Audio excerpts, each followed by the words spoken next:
bem-vindos a mais um episódio de Sex and the Flix, o podcast que discute psicologia, relacionamentos, tudo com cultura pop, séries, filmes, tudo que a gente gosta de assistir. Eu sou Luciana Kiel, do site Zinema, e eu estou aqui com a psicóloga Caroline Brining. Tudo bom, Carol? Tudo bem, e você? Tudo certo. Então, hoje a gente tem um assunto bem espinhoso para falar. A gente vai falar sobre crushes que são Chernobyls, ou o típico boy lixo também. Eu ia dizer, a gente tem que fazer uma definição. O que seria o que seria? Primeiro vamos ver o que seria o crush. Vamos pensar assim, filmes, séries, pode ser nos dias de hoje, depois a gente pode voltar algumas décadas e tal. O que são os crushes? O que é o homem ideal na ficção hoje?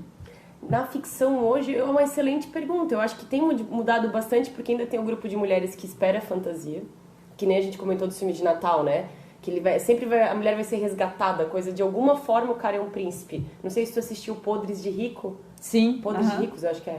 Crazy Rich Asians. Isso, exato. Que é a mesma história. Ela é moderna, ela é pra frente, ela tem dinheiro, ela é professora na universidade, mas ele é um bilionário, então assim, ela não quer ser salva, mas tudo bem, pode me levar, eu vou morar em Hong Kong, mas eu não sei se eu quero. Tipo, ainda existe, eu acho muito forte pra gente a coisa de ser resgatada. Em algum grau. Em algum grau, mas tu acha que essa ideia, esse conceito de homem ideal talvez já evoluiu um pouco de algumas obras, alguns filmes em que o cara pode ficar um pouco no background, que ela vai se resgatar a si mesma e ela só quer um companheiro pra viagem, assim? Então, eu comentei, né, aquele filme Long Shots, que eu não sei o nome em português agora, com a Charlize Theron e com o Seth Rogen. Que a impressão que eu tive é que realmente o roteiro foi escrito de maneira invertida, assim. A mulher assumiu o papel que normalmente o homem ganharia, que é autossuficiente, empoderado, requisitado, reconhecido, e o homem ganhou o papel que a mulher teria, que ela vai ficar dependente do homem, que ela é interessante, ela é legal, ela é idealista, e ela não cede, mas daí vem o cara e tal. É bem interessante, porque fica bem evidente a perspectiva que a mulher se vira sozinha e ela tá com esse cara porque ela quer. Exclusivamente porque ela quer, não porque ela precisa ou porque existem outros ganhos aí. E daí nessa história toda da mulher que quer ser resgatada, que tem uma expectativa e tal, o que faz virar pá? Por que esses crushes, esses caras dos sonhos viram Chernobyls? É culpa deles? É culpa nossa? Eu acho que eles nunca viraram. Eu acho que não é uma coisa que de repente o cara virou. É um monstrinho que tu alimentou, ele já tava lá. Porque uma das coisas que a gente faz, por exemplo, quando a gente tá apaixonado, a gente projeta no outro as coisas que a gente quer que o outro tenha. Então o cara nem é tão legal assim, uma mulher nem é tão legal assim, mas tu vê um negócio que não tá lá, porque tu quer que esteja lá. À medida que a paixão vai passando, que é pelo 3º, 4º mês, e o amor vai se instalando, porque hoje não, cientificamente um relacionamento longo é 6 meses, para os humanos. À medida que a paixão vai vazando, a pessoa vai sobrando aquilo sem aquela roupinha que tu colocou, e aí tu começa a ver coisas que já estavam lá, mas que a paixão botava um açúcar em cima. Então não é que a pessoa se tornou Chernobyl. Por exemplo, se o cara é muito folgado, ele sempre foi.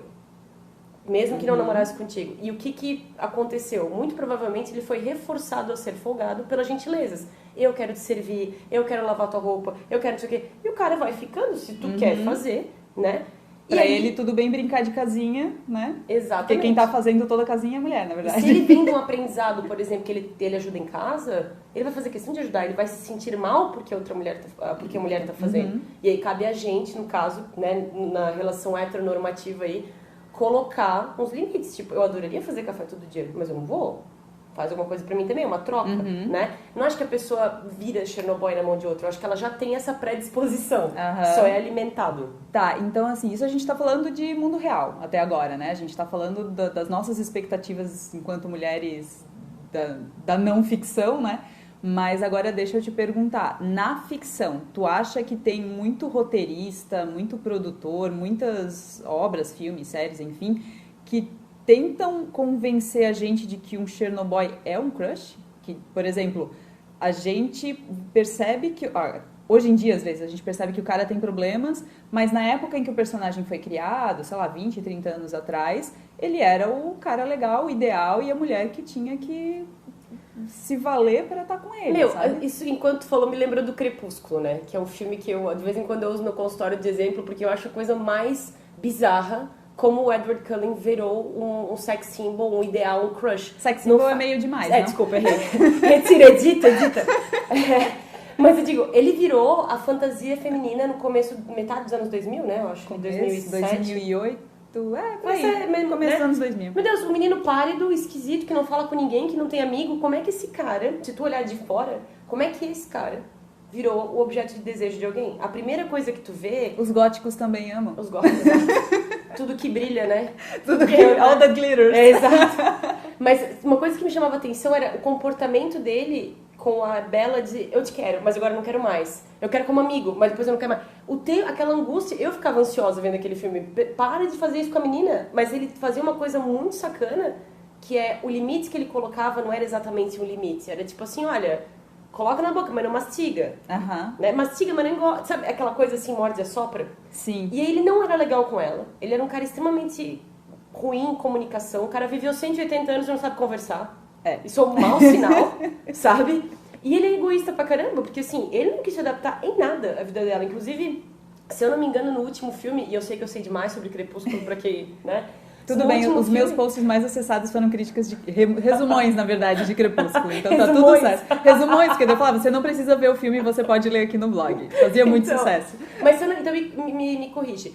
Não tem no filme do casamento, que eles casam e tal, e que é meio que uma cerimônia mais pra Bella, que é da Terra, do que exatamente pra ele. E ele não tem pressa de ir embora, tipo assim...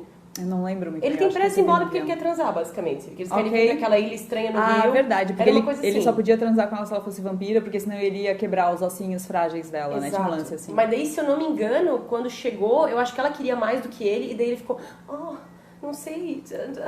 Cara, é o tempo inteiro essa masturbação eterna, assim, que não chegava em lugar nenhum, aquilo me dava um nervoso, mas o cara virou um ideal, um príncipe encantado. Agora eu tava até pensando na construção desse romance, quer dizer, romance, se a gente vai chamar assim, né, porque eu adoro o meme, ainda é uma história de amor melhor do que Crepúsculo. Mas, assim, tem um ponto, acho que no segundo filme... que ele, não necessariamente que ele se reconhece como tóxico, mas de alguma forma ele quer se afastar dela. Mas eu não lembro agora se era porque ele ia fazer mal pra ela ou se isso poderia ser, tipo, se os vampiros iriam querer matar ela porque ele tava tendo um relacionamento. Tem um lance que ele quer se afastar dela.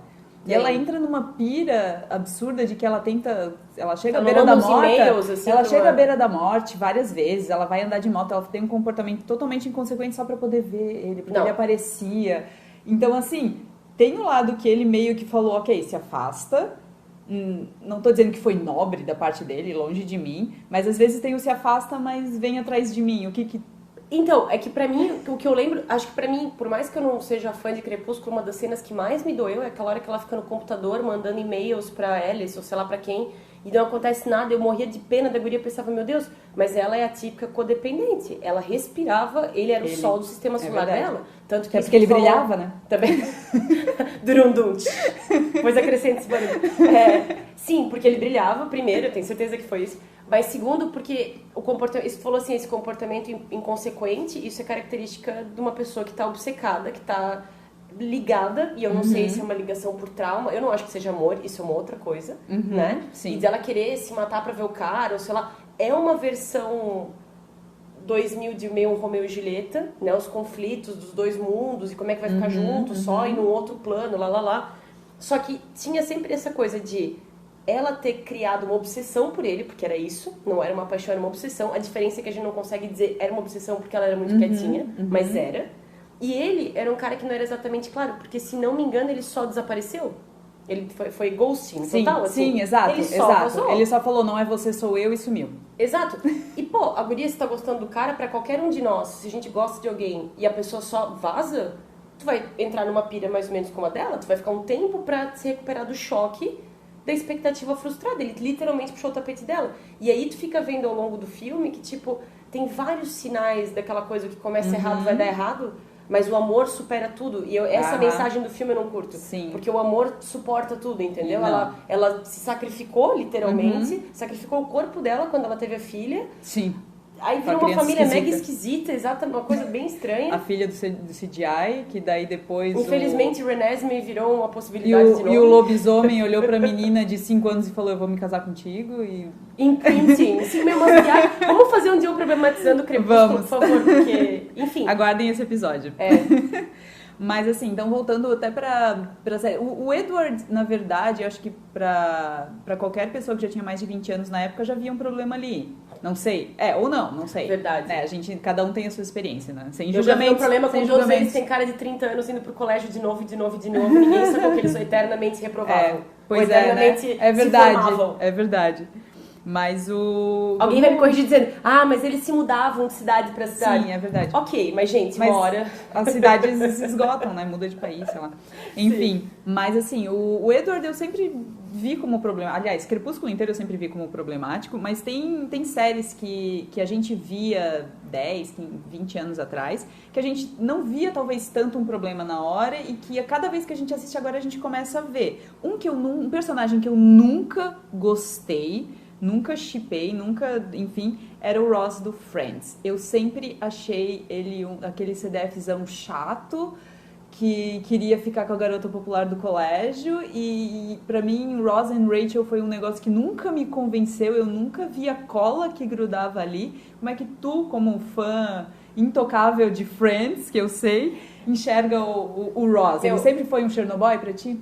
Então, na época eu só vi ele como um cara whiny, assim, tipo um cara chato, inseguro, meio nerdzão.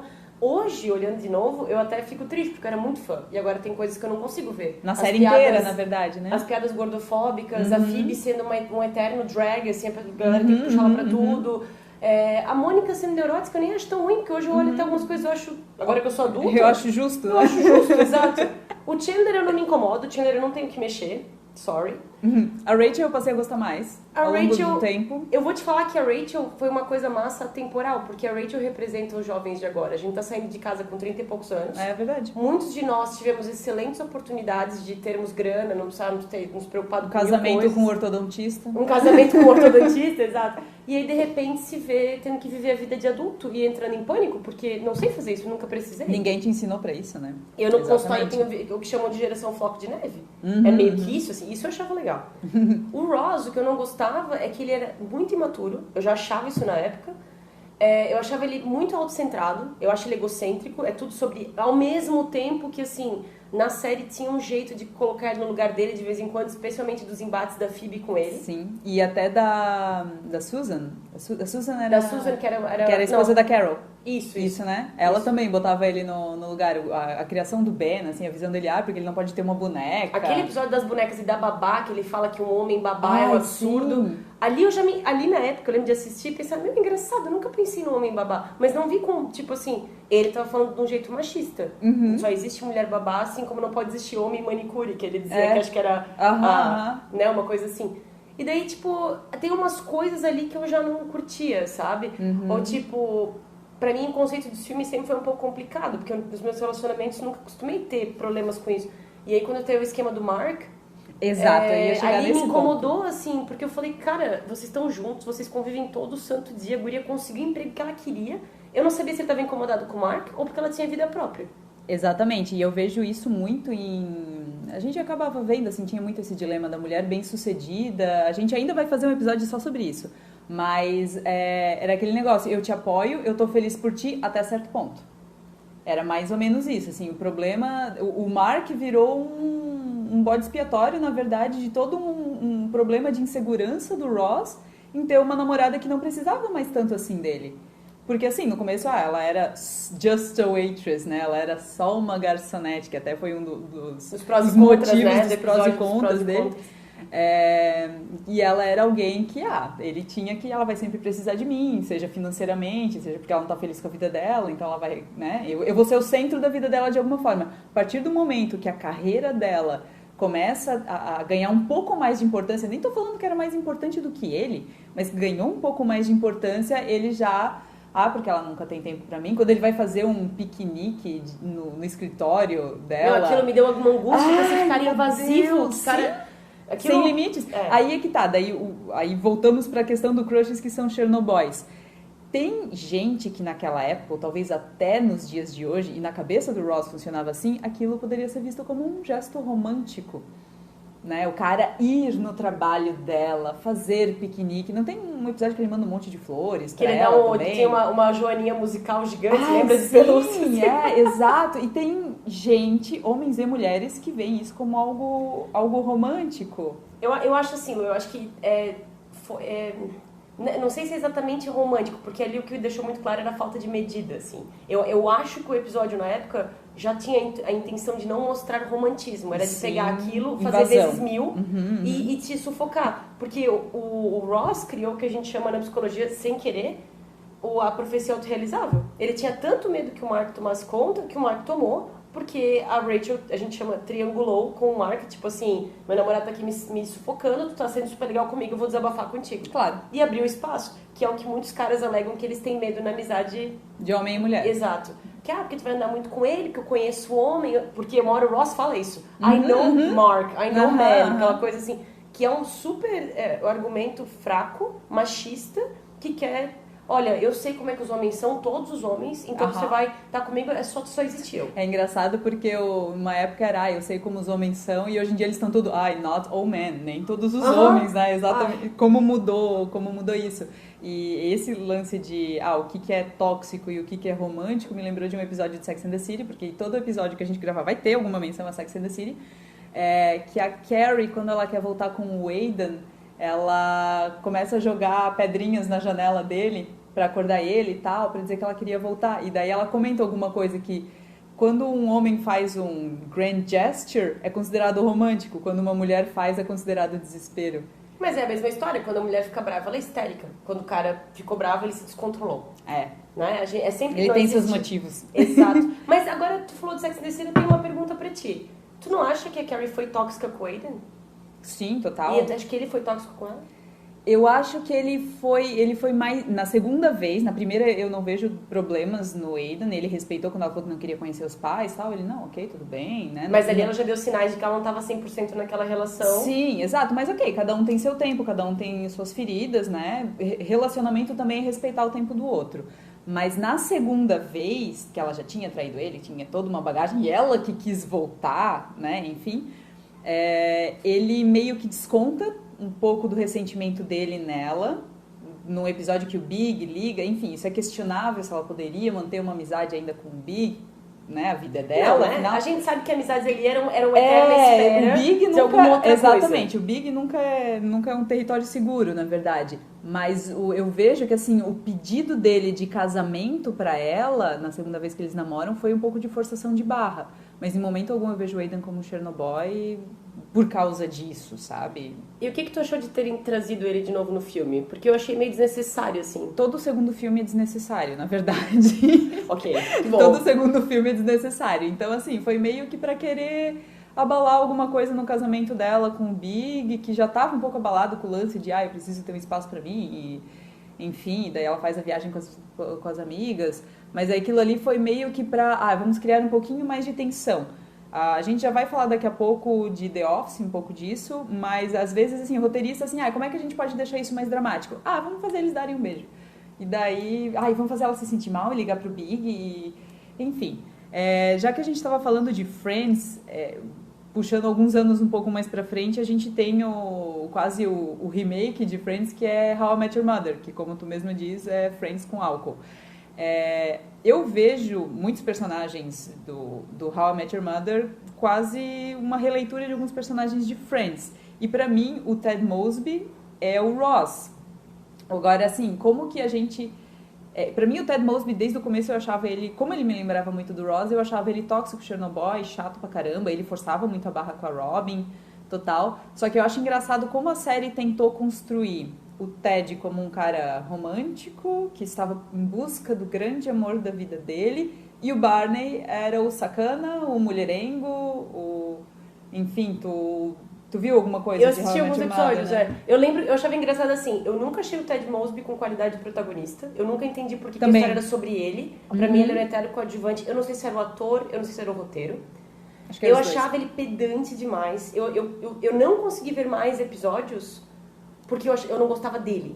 O Barney, pra mim, o tempo inteiro eu entendi que ele foi escrito pra ser um idiota. Então, assim, não me ofendia. Então, e acho que assim, eu acho que é até mais honesto, e eu vejo muito mais amigos que gostam, que assistem, enfim, How I Met Your Mother, assistiam, que eles gostam muito mais do Barney do que do Ted. Eu acho que porque o Barney é um personagem que desde o começo ele era pra ser aquilo ali. Só que eu me incomodo o fato de que muita gente acha o Barney vê o Barney no aspecto positivo. Ah, Ele é como exemplo. Ele é um conquistador, Aham, sim. ele é não sei o quê. Não, ele é um idiota. Não, ele sempre foi errado e a graça dele é ser errado. Ele é um Joey piorado. Pior. Né? Porque o Joey era meio bobão, assim, meio tipo... O Joey, ele era coração. A gente perdoava ele, talvez, pela ingenuidade. Porque ele andava com garfo no casaco. E eu sempre achei que foi a coisa mais genial. E como ele não divide batata frita, ele representa todos Joey nós. não divide comida. Não divide comida.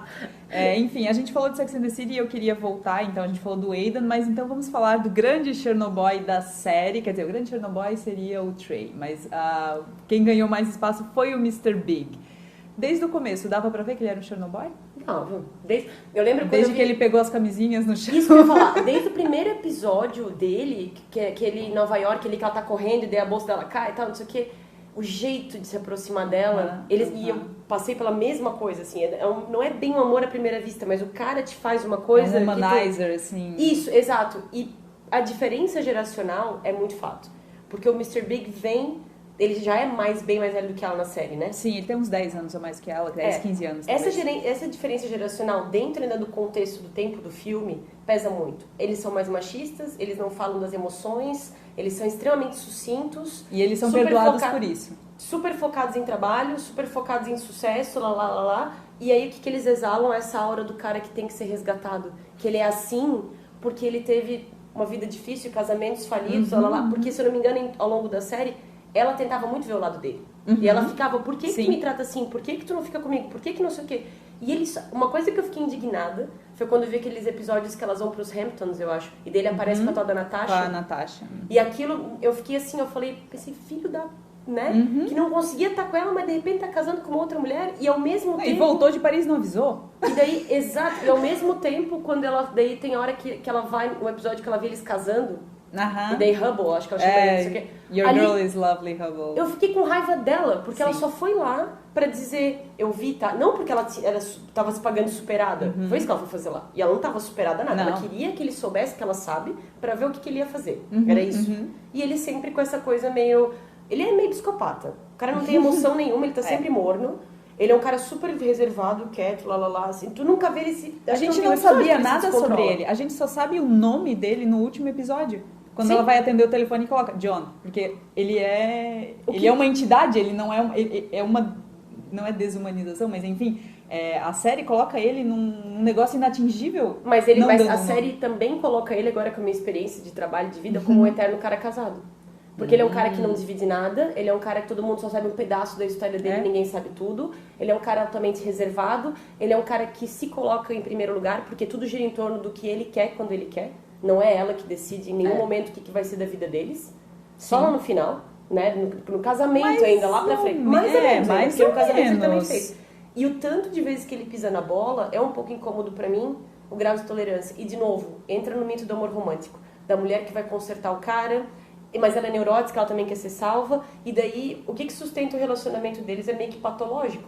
Porque é um querendo coisas que o outro não pode dar, e em vez de ir embora, tu fica insistindo pro outro dar. E finalmente alguém cede, aí o roteiro muda, daí deu tudo certo. Sim. Mas se tu analisar, ver tudo de novo, tu vai pensar, por que essa mulher ficou? Sim. Eu revi ano passado, eu tinha ficado acho que uns 5 anos sem rever Sex and the City. E eu sempre via, uma vez por ano eu tinha os DVDs, tudo, tenho ainda. E eu assistia tudo porque eu adorava, porque cada vez eu me identificava com uma situação diferente e tal. Qual é teu Beatle favorito? Exato, assim, agora eu sou a Samantha, agora eu tô numa fase Miranda, sabe? Sim, eu lembro que tô muito Samantha Miranda, sim. E ano passado eu revi Sex and the City e eu... Não foi vergonha, assim, mas eu sério? Que nem eu com Friends, a mesma coisa. Eu achei tão problemático tudo, tão errado tudo. Claro, tem coisas que a série, se tu colocar no contexto da época, meu Deus, foi bem groundbreaking, enfim. Mas hoje a gente vendo de outra forma, principalmente a ideia de relacionamento, né? O que a gente espera de um relacionamento, o que a gente considera justo, até que ponto a gente está disposto a suportar, né? E a Carrie, assim, Carrie Big, no começo, primeira vez que eu vi Sex and the City, eu achei o final maravilhoso. Ele indo buscar ela em Paris, nossa, tirou do russo. O dragão, vai lá, né? Exato, ele foi buscar ela em Paris, ele queria bater no cara. Mas levou 10 anos, né? Enfim, mas assim, eu sempre... Daí, depois eu revi o primeiro filme, o segundo eu esqueço que existe, então eu só revi o primeiro filme, que eu acho que fechou até, de certa forma, mas eu vejo que o Big, ele é muito facilmente perdoado no final. É muito... Os fins justificam os meios pra ele, porque ele foi um escroto com a Carrie a série inteira. Tinha uns momentos ali, quando ele tava morando em Napa, que ele era o legal, o amigão legal, que ligava, Bizarro. que mantém ela on the hook, de certa Crise forma. de meia-idade total, aquela Sim, fase. todo mundo já teve esse amigo que, é legal, mas só porque ele mora longe, porque se morasse perto... Sim. Não é uma indireta pra ninguém que a gente conhece, tá? Não. Não, mas assim, todo mundo já teve em algum momento Sim. aquela pessoa que, se fosse um relacionamento seria legal, mas que bom que não é. Sim. E o Big e a Carrie ali naquela fase, acho que talvez foi a dinâmica mais legal dos dois, até porque eles tinham uma distância segura que era geográfica. Mas aí, agora tu me fez lembrar também, tu perguntou do Friends antes, né? Uma coisa que eu odiava era... Isso até é sugestão de episódio, pra gente falar de comunicação de casal, que aparece nos filmes. Porque me irritava, chegou um ponto na série que eu pensava, não tem por que eles não estarem juntos e manter a piada do We Are on a Break. Ai, sim. E, assim, aí uma hora eles ficaram super distantes, aí depois veio o Joey no meio, umas Ai, pira, nossa, Joey. que a gente vai não comentar, porque não vale a pena. Assim como o segundo filme de Sex and the City, a gente vai fingir que não existiu. Isso, mas o que me chamava a atenção era eu assistir vários momentos e ficar incomodada com como eles, tipo, milking it, como eles usaram aquilo até a exaustão e não resolviam um negócio que era de simples solução, tá? Era Sim. sentar e decide. E aquilo nunca se decidia. E o último episódio eu achei fraquíssimo, do último episódio de Friends. Ela sair do avião, gente, Dela, eu nunca vou perdoar ela por isso. E aí meio que... Ai, não sei, já aparecia, naquele episódio já aparecia, a Jennifer Aniston tava ali. A Courtney Cox não verdade, era... É verdade, né? Eles, esquisito. Quando eles começaram a ganhar 1 milhão por episódio, foi o problema, na verdade. Exato. Mas eu digo, essa parte... E aí outra coisa também que eu acho super Xenoboy do Ross foi quando que ele não aprendeu nada com Chandler, Joey e Kathy, lembra que foi uma... Mas ali foi uma coisa pelo menos mais honesta. Todo mundo meio que contou pra todo mundo e sentia remorso. Da Charlie? Não, a Charlie veio depois. A Kathy, lembra? Não, eu sei, mas eu... A Charlie também é uma viagem, né? Que eu não vou entrar. Mas quando o Ross desconfia da Rachel, já no outro dia ele pega aquela guria da copiadora. Ah, sim. Tipo, cara, é a coisa mais machista, heterossexualidade frágil que eu vi na minha vida. Ah, tu não me demite, eu me demito. Né? Tipo, tu não vai me trair, eu te traio. Sim, e daí sim. depois não tem explicação nenhuma. Ai, não, aquilo e não ninguém deu. sentou e conversou. Mas enfim, só pra fechar o Sex and the City, que o Big é perdoado muito fácil. Enfim, ele ficou 6 temporadas atazanando a Carrie, de certa forma. Tipo, além de não querer nada com ela, ele nunca deixava ela totalmente livre dele. Mas daí chegou no último episódio, ele foi perdoado porque foi buscar ela em Paris. No filme, ele deixou ela no altar. Sabe? Quem que faz isso? Ok, ela deixou o casamento tomar proporções maiores que ele não queria, mas aí entra de novo na comunicação. Mas ele não falou nada. Exato, entra na comunicação, porque ele, cara, eu não quero. Se for pra casar assim, melhor não fazer, Aí tu não acha sabe? engraçado que durante 10 anos ele tinha vontade de tudo e ele resolvia, sim. mas daí chegou no casamento ele só fazia uma cara feia. Quando ela falava, agora já tem 200 convidados. Exato. E daí, assim, também, o filme inteiro, né, a gente tava que nem a Charlotte, Curse the Day That You Were Born. E daí chegou no final só porque ele foi buscar o sapato no apartamento que tinha sido vendido e teve aquele momento ridículo Cinderela. Daí, ok, a gente perdoou o Big e eles casaram no cartório e tá tudo bem. Sim, ele levou 7 fucking meses pra ir até lá. E aí, ó, outra pira. Podia ter sido resolvida mais rápido. Ele sabia onde ela morava, ele sabia que ela estava em casa. Ele ficou esperando ela receber o e-mail. Tipo, ai, cara, não. O cara é rico, poderoso, ele podia saber o telefone novo dela, tudo, ele podia ter resolvido. Enfim, estamos acertadas que Mr. Big sempre foi e sempre será um Chernobyl. Mas tem alguns personagens que eles são pintados como os bons moços, como os incompreendidos, e a mina que é uma louca, enfim, que não quis o amor deles. E agora eu vou problematizar um filme que eu sempre achei ruim, e os indies hipsters que me perdoem, mas 500 dias com ela eu não consigo. Carol. Com a palavra. Tá, deixa. Eu só não gosto. Eu já vi comentários que acham que só ela é abusiva, que acham que só ele é abusivo, e eu acho o filme inteiro abusivo. Os dois. Porque rola uma falta de comunicação. A Zooey Deschanel também não coloca limites super claros, ela não é uma pessoa mais clara do mundo. Ele força a barra, Sim, né? Ele força, total. força muito a barra pra ficar com ela. Ele é mega iludido, ele é invasivo, ele é cria carentão. um relacionamento na cabeça dele e ela só tá ali Mas alimentando, ela ela tá ali limite. alimentando a fantasia Isso. também, né, Eu na acho verdade. eu acho aquele filme super problemático. Até acho que é um episódio pra se fazer, porque eu acho que o filme me deixa assim cringe, sabe? Tu fica meio tipo assim, se contorcendo um pouquinho, assim. Sim. Porque ele é invasivo, ele é muito sobre a carência do cara. E ela, meio que um pouco do ego dela, sustentando aquilo que ela também tá gostando daquela atenção. Mas daí ela faz umas coisas que eu acho péssimas, que é falar de outros caras, se eu não me engano, né? Acho que ela fala. Eu acho que sim, Eu vou dar uma olhada, a gente tem que ver esse filme de novo. Mas sim. se eu não me engano, ela meio que dá a entender de outros caras, daí ele não se liga, daí ele fica emburrado, daí ela quer resolver um relacionamento que não existe, umas coisas assim, cara, não. E ele, pra mim, outro problema é quando ela termina com ele, porque eu acho que ela até termina com ele de uma forma bem limpa, até bem honesta, assim, sabe? Ok, ela talvez não admitiu todos os problemas dela ali, mas pelo menos ela terminou, né? Ela, ok, eu reconheço que eu não quero mais estar aqui, beleza. E ele, a partir desse momento, ela virou esse demônio, esse monstro, e porque ela é horrível e tal, e essa dificuldade de, ok, terminou. A gente tem sorte dele não ser um maluco que foi matar ela depois, porque, né, infelizmente, índices de violência contra a mulher de ex-parceiros é uma realidade ainda muito presente, mas qual que é o problema dos homens de virar essa chave, assim, tipo, acabou o relacionamento, meu Deus, não acabou, porque você, de repente você virou uma pessoa terrível, tu passou o último ano com aquela pessoa, sendo, ok, feliz, e de repente, porque ela terminou contigo, ela é uma pessoa horrível. Mas daí a gente tem dois caminhos, né? Ou extremamente cultural, que é o machismo nosso de cada dia, que o cara não pode Você não me demite, né? Ou é um transtorno psiquiátrico, porque é uma pessoa, né, mais psicopata, mais narcisista, nunca ela é culpada. Ela é sempre ótima. O problema foi tu que me provocou. Sim. Eu te bati porque tu me provocou. Eu não faria isso, mas tu olha o que tu estás fazendo comigo. Então, são os dois caminhos. Mas eu te diria, de modo geral, considerando pessoas levemente neuróticas, funcionais, a dor de cotovelo vem porque a nossa cultura machista é o cara ele que decide. Ele que namoro é posse, não é? O relacionamento é ditado por ele, né, na verdade. É, triste. A gente já falou de um Chernobyl disfarçado de crush, que foi o Edward Cullen, foi nosso primeiro exemplo, mas agora vamos falar do spin-off dele, que é o Christian Grey, de 500 Dias. Que, assim... Meu Deus! Também, sabe, né, que 50 Tons foi tirado... Era uma fanfic, de Crepúsculo. De um filme ruim para algo pior. Eu acho incrível a criatividade das pessoas. Nada é tão ruim que não possa piorar.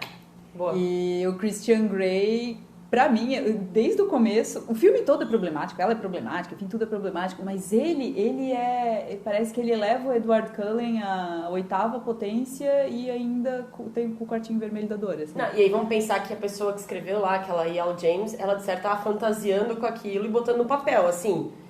Isso é uma discutir a psique dela, é outro momento. Mas o que me incomoda, primeiro, uma total distorção do que é BDSM, tanto que muitos praticantes de BDSM na época ficaram revoltadíssimos com o filme. Segundo, ele é um filho da puta mesmo, porque ele meio que manipula a guria o tempo inteiro, e aí não deixa ela embora, mas também trata ela mal, mas também... Mas ele tem dinheiro, então ele pode? Mas sabe o que me chama a atenção? Quando na época que saiu os livros, as minhas pacientes todas enlouquecidas lendo, colando tagzinha de página. Lembra quando tinha Sabrina, Júlia, aqueles mom porn, assim, que as nossas mães tinham escolhido em algum lugar? A minha mãe tinha.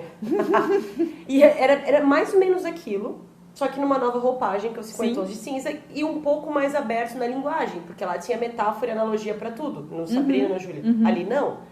Só que eu ficava curiosa com qual era o apelo do livro, porque o cara não era tão legal, mas ele era rico, ela era deslumbrada e ela era meio do interior, lá. Sim, ela era virgem e teve o orgasmo na primeira vez. Isso, sim. Tá.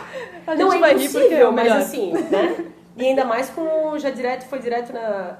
Todas as coisas esquisitas, a primeira vez e tal. E aí muito do que rolou foi por causa desse jeito abusivo dela, apertou algum gatilho também dependente dela ali que ela achou legal. Sim. E aí surgiu O gatilho dela era o dinheiro dele, né? Vamos falar a verdade. Então, o dinheiro e o poder dele. O cara te buscar de helicóptero é um bom gatilho. E aí virou uma escadinha estranha, porque daí surgiu uma mulher mais velha, que era professora dele. Que daí acho que... Daí tem toda uma história de que ele foi abusado no passado e era por isso. Então, isso é um outro problema. A BDSM não tem nada a ver com o histórico de abuso, né? Claro. Mas, enfim. Mas eu não gostava, que daí tinha o Jacob mexicano também, né? que era não era um José, que era o cara que era um triângulo amoroso. Eu só vi o primeiro filme, não vi mais nada. Eu li metade do livro, pra não dizer que eu, né? Podem criticar, nem leu e tá aí falando, verdade. Sim, a gente mas faz isso a muito. dinâmica em si eu acho altamente problemática, porque ela é meio que o objeto sexual do cara, e daí ele meio que fala que gosta dela, mas ele coloca um monte de limite esquisito. Um contrato, meu Aí Deus. ele zoa o fato dela querer ter sexo baunilha, que eu também não acho legal, e daí ele aprende a fazer sexo amoroso, a fazer amor com ela. Tem assim, um monte de coisa... Mas eu vou te dizer que resposta sexual feminina é uma coisa interessante. Tu sabia que nós temos resposta sexual com absolutamente qualquer tipo de atividade sexual? Homossexual, heterossexual, às vezes até com animais, coisas assim. O nosso corpo responde. Tem estudos que mostram isso. Os homens não. Os homens não têm resposta sexual como a nossa, vendo certas coisas. Eles têm bem direcionado. Ou é sexo homossexual, ou é sexo... A não ser que sejam duas gurias, né? Porque daí isso é não, eterno. daí pra eles tudo bem. Mas aí o que me chama... Eu acho que o que me chama a atenção das mulheres que curtiram é aquela fantasia que muitas têm e nunca falam, do estupro. De ficarem subjugadas, de serem vulneráveis. Mas daí é uma fantasia muito louca, porque o cara vai te amarrar, mas ele vai ser carinhoso. O cara ele vai ter dinheiro. Vai te pegar com força, mas ele vai te machucar, mas é uma coisa meio diferente. E eu lembro que na época que saiu o filme, porque o livro, eu acho que demorou um pouco para as pessoas que não leram saber do que se tratava, porque era de repente um livro que fazia muito sucesso, tal, né, ok. E daí quando saiu o filme, mais gente teve acesso e mais opiniões surgiram. E eu lembro de muito cara, principalmente, falando que e se o Christian Grey não tivesse dinheiro? Aí ia ser abuso, ia ser estupro, não ia ser... Eu acho que é bem relevante esse comentário, inclusive. Sim. Ela iria? Ela daria toda essa bola pro cara? Não. Exato. Outro Chernobyl disfarçado, que a gente estava até comentando um pouco antes de começar a gravar, é o Derek Shepherd de Grey's Anatomy. E muita gente vai discordar, talvez, da gente numa primeira visão, até porque a primeira vez que eu vi Grey's Anatomy eu não vi muito problema ali. Mas depois, eu nem precisei ver uma segunda vez, mas parando pra pensar, cara, esse cara não é legal, na verdade. Desde o começo, assim, que ele saiu com a Meredith e tal, só que daí a partir do momento que apareceu que ele tinha uma esposa, que ele nunca tinha falado nada a respeito e que tinha um divórcio rolando... Eu acho também que era problemático porque desde o primeiro episódio, quando lançou, eu fiquei muito viciada. Lá pela quarta temporada eu parei, porque pra mim emocionalmente foi muito pesado. Também. E aí eu lembro de algumas coisas, tipo, a relação que a Izzy tinha com aquele cara que morreu. O O'Malley. Não, aquele paciente. Sim, o Jeffrey Dean Morgan. Não fazia nenhum sentido, porque eles nunca tiveram oportunidade de ter um relacionamento, ela casou com o cara. Sim, não. Tá, aí, né, ok. Não, mas daí foram outros problemas. Mas a maioria dos caras, a impressão que eu tenho, eram Chernobyls, dos homens da série. Eles são problemáticos, eles são dark, eles são esquisitos, tal, não sei o que, eles têm muitas sequelas, lá. Todo mundo ele tem. Mas no primeiro episódio, ou no segundo, a Meredith fala alguma coisa sobre ser dark and twisted, né, que ela é toda problemática e tal. E aí me chama a atenção que ela mostra isso nos comportamentos de beber demais, de ser meio intransigente.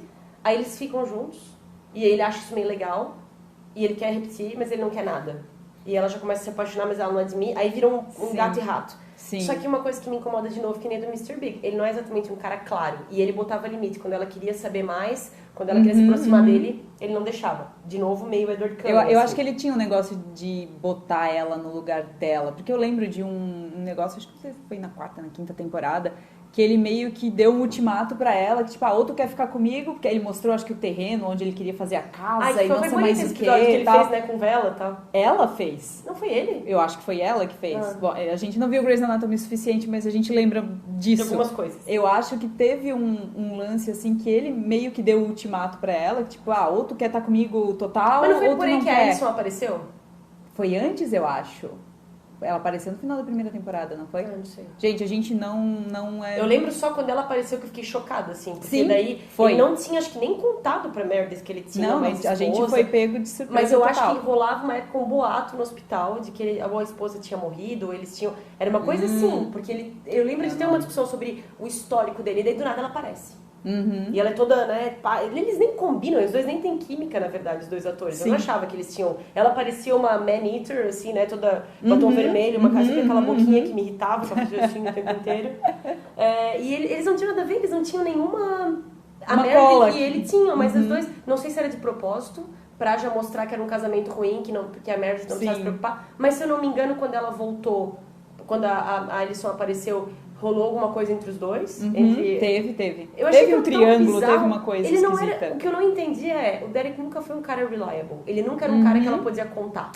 Tu não tinha certeza se ela Mr. ligasse. Big de jaleco, né? Exato. Tu não tinha certeza se ela ligasse, seria estar disponível pra ela ou não. Isso me incomodava. E, de novo, o mito do amor romântico é reforçado. A gente espera, a gente tolera, vai voltar, vai vir. Eu acho isso bem, bem complicado. Enfim, o McDreamy, not so dreamy after all.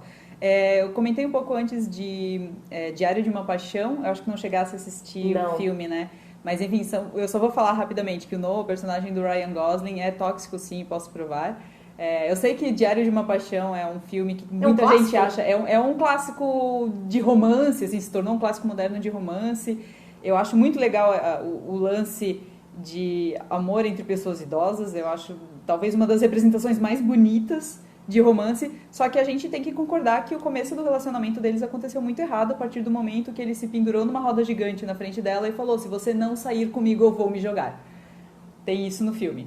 Então, não é spoiler porque acontece no começo. E daí depois eles têm toda uma dinâmica errada de relacionamento, que ela tava noiva, e daí ele aparece, mas tem mais gente escrota na parada. A mãe dela escondeu cartas dele, ou não escondeu cartas dela, enfim, tem mais gente errada, ela inclusive também tem algumas escolhas muito equivocadas, mas só pra dizer, gente, o Noah, ele manipulou bastante ela também, principalmente no começo da relação, e enfim, só pra chutar esse castelinho de areia pra vocês.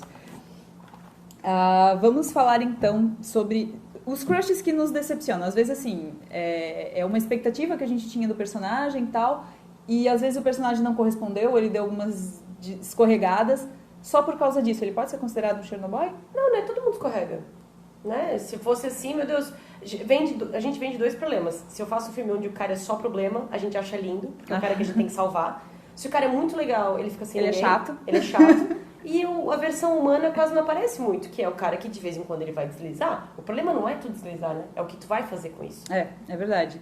E daí nessa de crushes que nos decepcionam, que eu não consigo classificar como Chernobyls, então vamos tentar definir se eles são ou não são. Jim Halpert de The Office. Sim, esse é polêmico. Cara, dizem que a grande treta foi a história dele ter comprado a casa. Começou ali, eu acho. A casa dos pais dele, sem comentar com a Pam. Mas a gente pode ir muito mais longe. Ele tratava o Dwight muito mal mesmo, desnecessariamente. Sim. Ele fazia bullying, exato. Ele nunca se esforçou muito ali no escritório, sempre se dava bem. Exato, ele teve muitas facilitações, assim, pra ele. Ele é o típico cara branco, né? Ele é o típico cara que... Nunca teve dificuldade na vida e deu tudo certo com o mínimo esforço. Mas daí, de relacionamento com a Pam, cara, no começo eu achava muito legal, antes deles estarem juntos, assim, que ele tinha aquela paixãozinha, mas respeitava o fato dela estar noiva, mesmo sabendo que não era que o Roy era... Por outro lado, ele desrespeitava as mulheres que apareciam, porque tanto a Katie, que era a Amy Adams, e a Karen, ele foi muito sacana. Porque ele ficava com elas pra matar tempo enquanto a Pam tava vivendo a vida dela.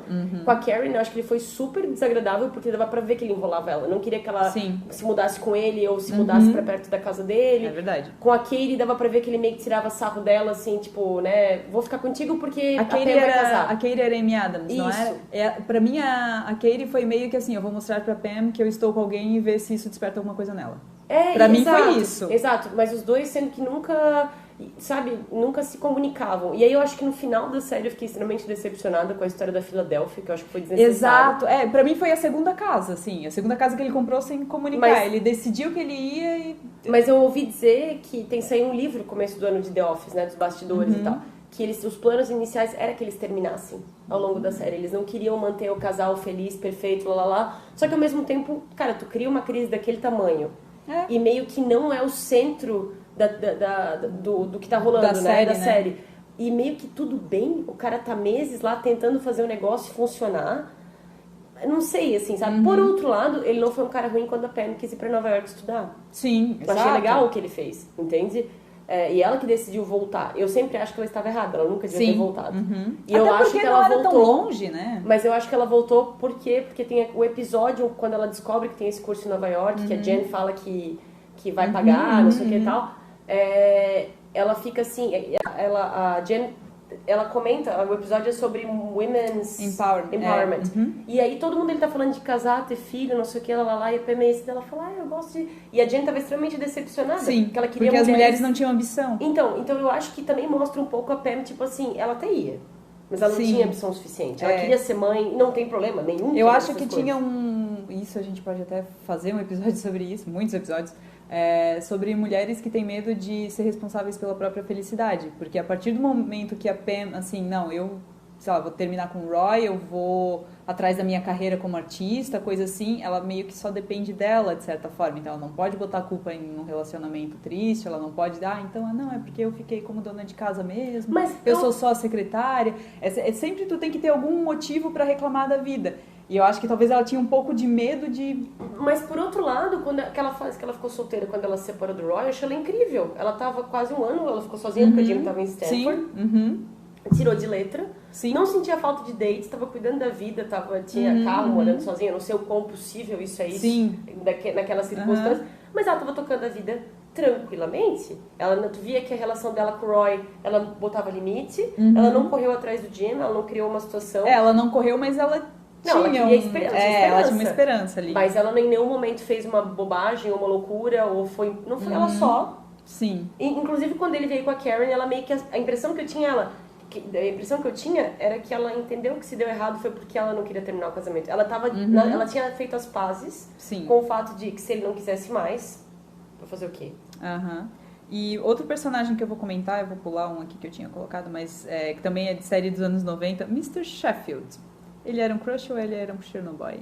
Cara, eu tinha um mega crush, né, no Mr. Sheffield, mega, ultra crush. Só que eu achava ele mais pamonha por conta da educação dele do que um Chernobyl. Porque eu acho que a série inteira ali foi construída propositalmente para ser uma coisa meio anos 50, meio Lucille Ball, assim, sabe? Sim, gente desastrada e risada no fundo. Era pra ser, eu acho que aquela dinâmica do casalzinho engraçado. Tipo, I Love You, Lucy. I Love Lucy. Era a mesma história. Ou o Gene é um gênio, naquela fase dos anos 60, os casais eram, a mulher era a razão, o cara era o bobalhão, ou o cara era o fechadão e a mulher era a criativa. Tem nenhuma releitura disso aí. Então, eu não acho ele necessariamente um cara ruim, tanto que nenhum deles na série... Mas ele enrola bastante ela. Mas, assim, chega num ponto que eu acho que, sei lá, as 3 últimas temporadas...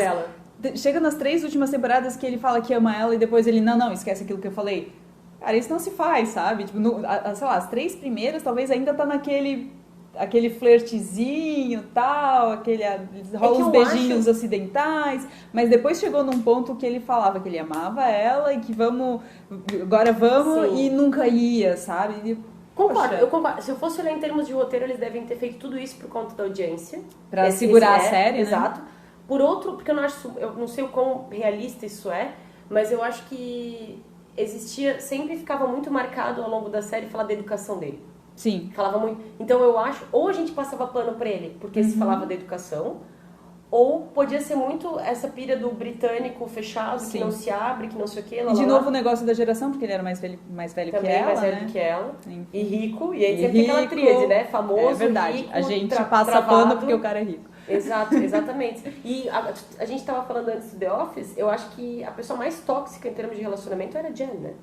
A Jen. Era a pior, era a mais Mas maluca. eu acho que ela sempre foi criada pra gente ver dessa forma, pelo menos. Sim. Ela foi honesta. Ela era tóxica honesta. Porque a primeira e a segunda temporada ela é uma executiva, tu não dá nada. E de repente eles deixaram ela neurótica, maluca, pra ele, pra criar aquela relação. E aí a gente descobre que o Michael tem os defeitos dele, mas ele é um cara que adorava pelo menos ele exato, o sentimento dele era puro, né? Exatamente. E ela era esquisita. O Andy também era outro cara que ele era chato no começo. E quando ele ficou apaixonado pela Erin, ele parecia um cara legal. E daqui a pouco ele vazou. Só que eu acho, pensando agora, vendo o histórico dele inteiro, tem um episódio que ele fica querendo sair com alguém do escritório. E ele é bem nojento, assim, ele começa... Ele sempre foi meio babaca. Sim. Ele eu acho que é um Chernobyl. E o personagem dele é construído pra ser assim. Ele estudou na universidade, ele não estudava, ele não sei o quê. Sim. Então eu acho que o maior Chernobyl das séries tem eu acho que é ele ali. O Andy Bernard. Enfim, pra gente, então, ir pra algum lugar de toda essa conversa que a gente teve de crushes e Chernobyls, das séries, dos personagens que a gente falou, de filmes também, quais os sinais de alerta que a gente pode ter que, esse crush talvez seja um boy lixo? Primeira coisa que eu te diria é, observa se o cara fala muito dele e não deixa tu falar, ou se ele não fala nada dele e só quer saber de ti. Os dois extremos. Eu acho que é a primeira coisa. A segunda coisa, crítica disfarçada de elogio. O jeito que a pessoa fala, sempre tem um jeitinho de colocar uma vírgula nas coisas que você fala, o que você faz, ou meio que torna uma espécie de competição as coisas que vocês estão conversando.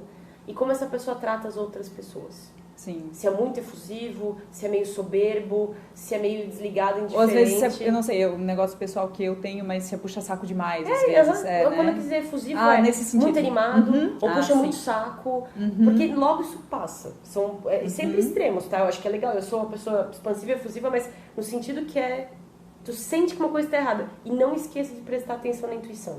Porque a gente ignora muito rápido. E às vezes a gente tá lidando com alguém e a gente sente isso aqui não... Mas não, deve ser... Aí tu começa com as explicações e tu não presta atenção. São, acho que, as coisas iniciais. Sim, eu acrescentaria alguns com base na nossa conversa, que é o de tomar decisões sem consultar. Assim, decisões grandes, eu digo, né? Não decisão de, meu Deus, eu saí pra jantar e não te convidei. Isso é coisas do dia a dia, né? Enfim, acontece. Mas assim, eu vou me mudar pra outra cidade, eu tô num relacionamento contigo há mais de um ano, eu não te falei nada a respeito, eu não te incluí no meu plano de nenhuma forma. Isso pra mim é Ou a gente planeja um casamento e eu não vou. Exato. Tipo isso. Meninas, vocês planejaram um casamento e o cara não apareceu, ele é um Chernobyl. Que seja uma vez só. Exato, não aceitem de novo, nem se ele buscar o Manolo Blahnik. E outro sinal de alerta, eu acho que seria mais a questão de observação, de observar de que fins não justificam meios, porque a gente falou muito aquele negócio que, porque o cara, ele foi um babaca, mas depois ele veio todo arrependido e pediu desculpa. Sim, gente, pessoas erram, pessoas assumem, elas reconhecem, elas pedem desculpa, mas a partir do momento que isso virou a tua rotina, a pessoa vive pisando na bola e depois ela só vem, então tá aqui uma florzinha pra você, vamos jantar, vamos...